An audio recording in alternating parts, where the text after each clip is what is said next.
Hi, I'm Cynthia Schiller. Please like and subscribe where we help and heal one day at a time. Sorry, I have a little bit of a cold, but we're going to talk about uh, narcissists can actually cause brain damage to us. So they received actual brain injury. And I mean an actual brain injury when they were doing their developmental stages.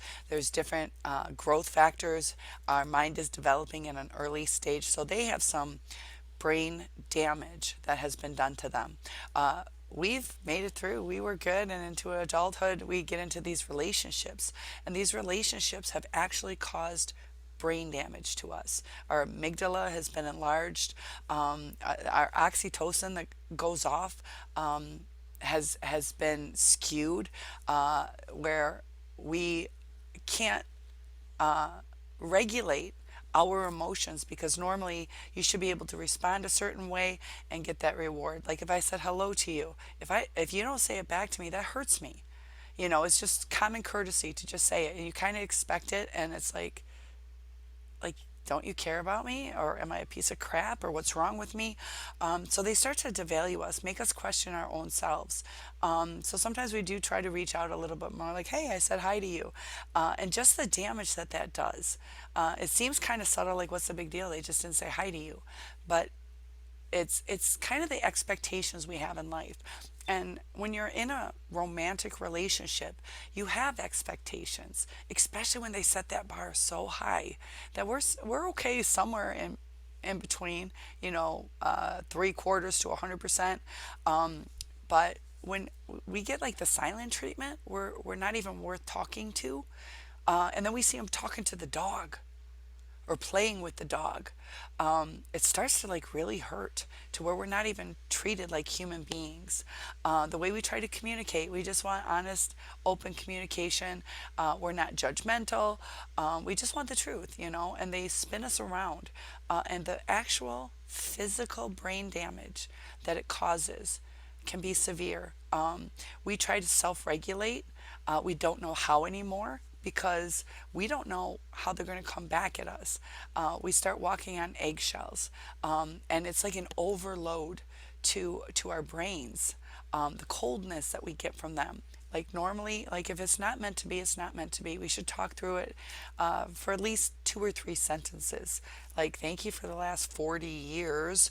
It's just not meant to be. Thank you. This is why. See ya. But to just instantly like move out, not say anything. When you reach out, you're ghosted. Or if you're going through custody battles, how cruel they can be is devastating, especially when you try to communicate with them. Say, this is, like when I was going through my custody battle, my ex put so many police reports against me because my degree is in criminal justice. I could not move on with my career. I ended up going to law school, and I said, look, you keep doing all this stuff to me, I won't be able to get a license in Michigan. And none of it had anything to do with violence, drugs, alcohol. It was all skewed up for him falsely planning custody battles. I had 59 police reports against me. I've never been in a fight in my life. I'm not argumentative, but all the stress and emotional distress that we go through. So I had told him, if we continue down this path, like, I want to stay in Michigan. Like, I want to work something out where we both can share our daughter. But if I can't get my license, like, the only place that'll take me is New York. And, this is my career. And so it just turned into this big ordeal. It wasn't me threatening him. It's me saying, can we work through this? Like, what I'm doing is not, I'm crying, just asking you, what time do I pick her up? And you won't tell me. So they can be really harsh. And then they twist things around. Like I tried to distract my daughter. So we're playing Barbies while I'm just waiting for 2.5 hours. Just tell me what time to pick her up. And he wouldn't tell me.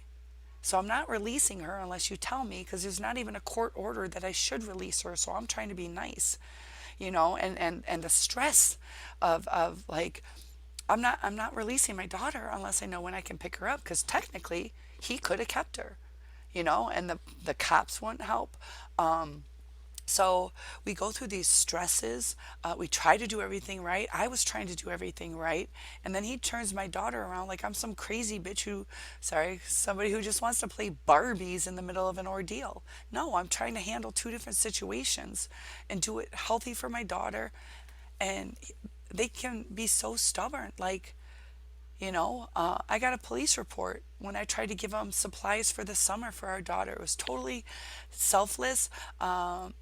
To where just keep it. Like, I don't want us to argue if there's a stain on something, you think I'm going to bitch about it, which I wouldn't, but it was to relieve some stress. Here's some stuff. And I got like a police report. I get step away from the vehicle. I'm like, I'm just trying to be nice, step away from the vehicle. And it turns into a police report. So they can be like really vindictive. His injury was because he called off the wedding, wanted to postpone it. And maybe I should or shouldn't have left, but I did, because I said till when. So his injury, the infliction on what they will put back on us can be so extreme. First, I never wanted to leave, but he kind of like pulled the rug out from under me to where I'm like, oh, what are we doing? Like, wait, what? I already sent out my invitations. We're 3 weeks away. We've been engaged for over a year. We live together. We have a daughter together. When are we postponing it, or why? What do we need to work on? And they don't communicate. So you're like lost. Like, if I get booted, I don't have any family members on this side of the state. I need to finish my degree. It's 2 more years. So I was in that last 60 credits to where you have to finish it at that college or university. So I'm looking at like, what do I do? And there was no explanation for why we canceled. So if we're going to postpone it, but the chemical reactions that go on in our brain actually change the size of the amygdala. When they lie, this is kind of interesting. When they lie, it's almost something goes off to where it soothes that amygdala for them. And, just like we're trying to soothe some of the pain. And that's a lot of the chemicals in our brain that go off. Usually, the fight or flight, the adrenaline rush that we get, it's pretty extreme, but that's only supposed to last for a little bit. But we go through that for a long time. And it's not healthy to be in this heightened state all the time. Sorry, I told you I was sick. um, and Crazy how a cough can make you lose your train of thought. But it's not healthy. The way that we have to process things, that we're in this heightened state of like arousal, awareness of overthinking things. And so we try to like bring it back down to normal, and we still can't like ever win. And the fact that they come back at us and take away our reality, and we'll even question like, did you mean this? Or we just get so confused. What do we believe? And that does stuff, the exhaustion. Stress can cause cancers, stress can cause heart attacks, it can change aging, how quickly we age. There's a lot of physical things that have happened to us. And that's why I say that, like, I did a video where the longer, it's my imprisonment one where I'm wearing the cop hat, the longer you stay in this narcissistic relationship, and if you do leave, the longer that sentence is going to be at the end. If you, I don't know, dated somebody twice, and they were narcissistic, you got out in time. You might cry for, they were cute or whatever, had a big house, whatever is important to you, but you cry for a little bit, like, okay, it didn't work out. He or she was a jerk, but you don't have that injury because you got out in time. But just like children of narcissistic parents, it affects them later on in life. It's not something that you can just change. And this is important because a lot of times we're like, how do they not understand? But when you have that damage causes them an inability to process certain things. Also, they have that pain, just like the pain that we have can be so intense. We're trying to soothe it.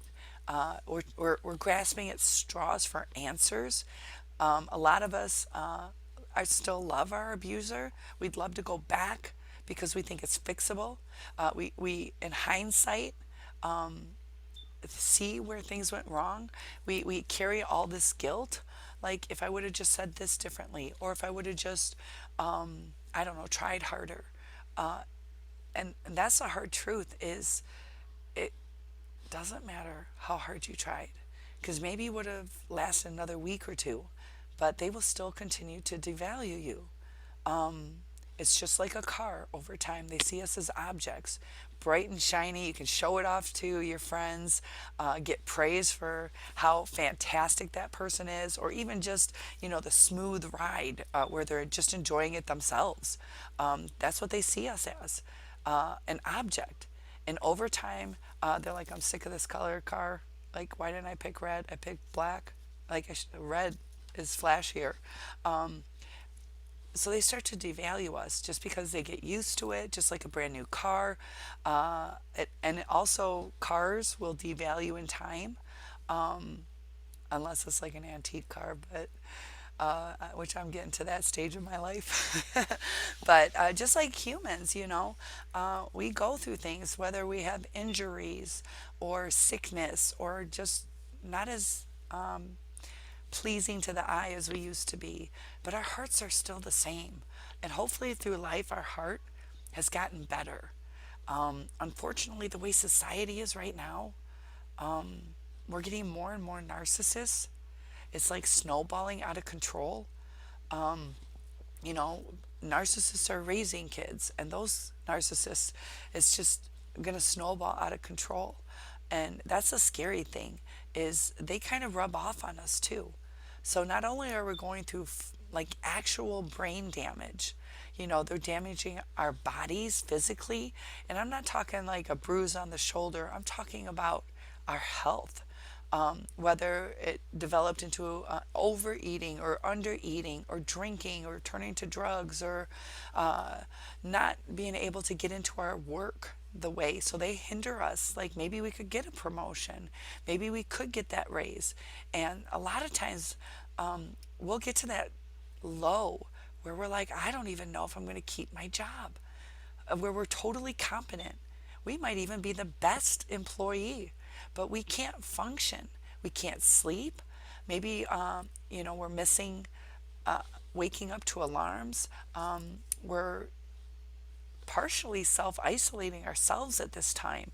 We might have gone through that during the relationship, but try not to self isolate you now. I know I have a hard time with that, where it's like, I just want to stay home and cry. Like, I just want to be alone. I really don't want to talk to people. I don't want them going, oh, how are you and them doing? And you're like, I really don't want to talk about this right now. And you just want to put it outside of everything. You don't want to open up to people. You just want to kind of deal with it on your own. But that's self-isolating.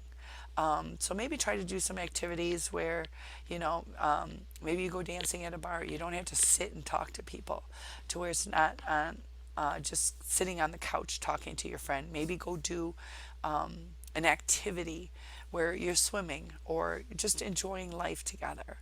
So don't lose the connections. Try to rebuild your friendships, because in narcissistic relationships, they'll use that triangulation. They'll turn people around us. They'll use those flying monkeys where they try to get everybody to hate you or look at you differently than you are, to where you're this evil person. And, I read something today where they said, when it comes to emotional abuse, it is never the victim's fault. And, as we try to figure all this out, there are times where we're like, I shouldn't have yelled back.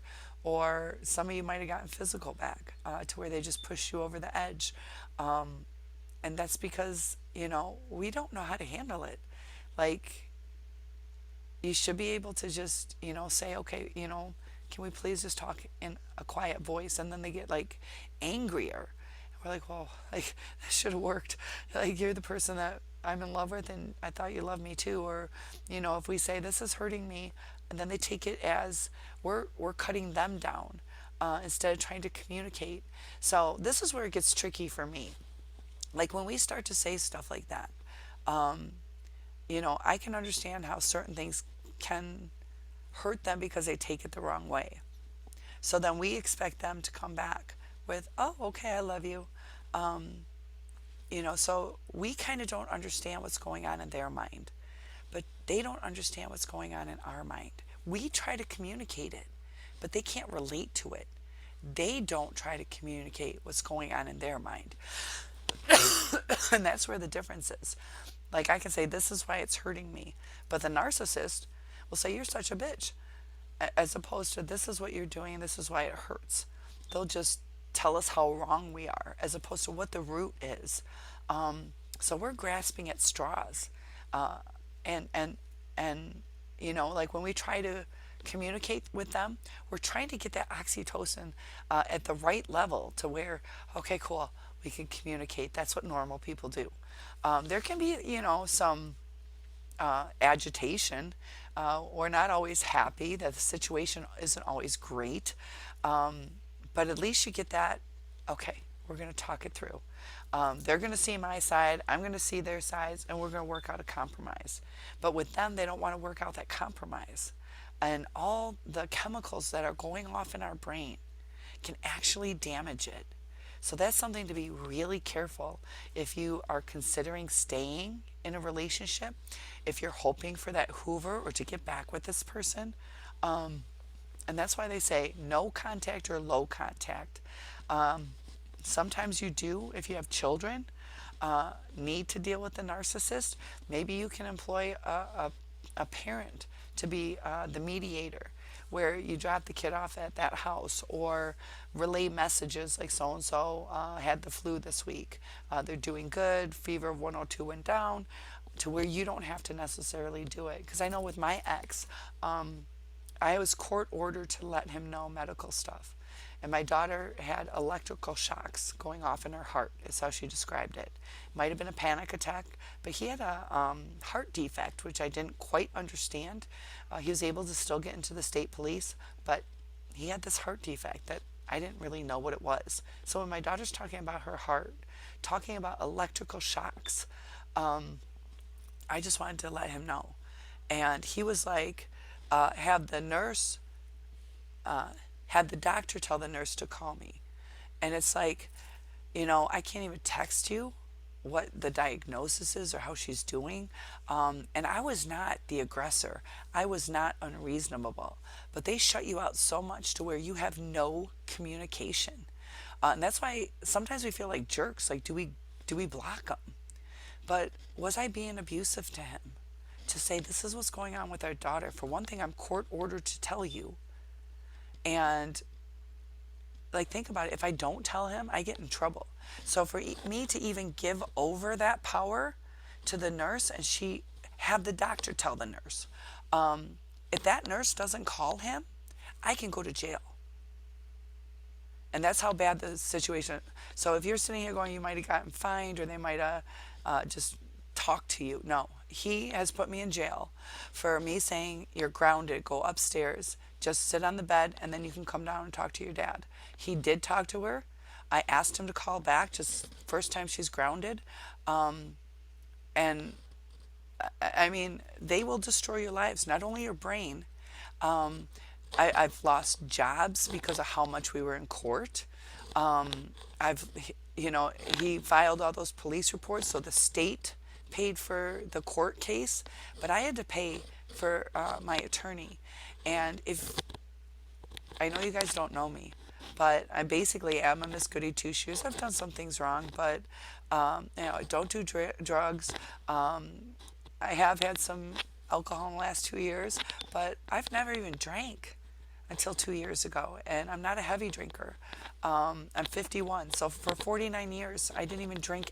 I had 16 drinks my whole life, and I didn't even finish them. Like, I toasted at my sister's wedding. Didn't have any desire to finish a glass. So to have all these police reports against me, to send me to jail for trying to be a good mom, the devastation that they can bring to your life is physical, it's emotional, occupational, and the damage is real. The chemical imbalance that they cause by gaslighting, taking away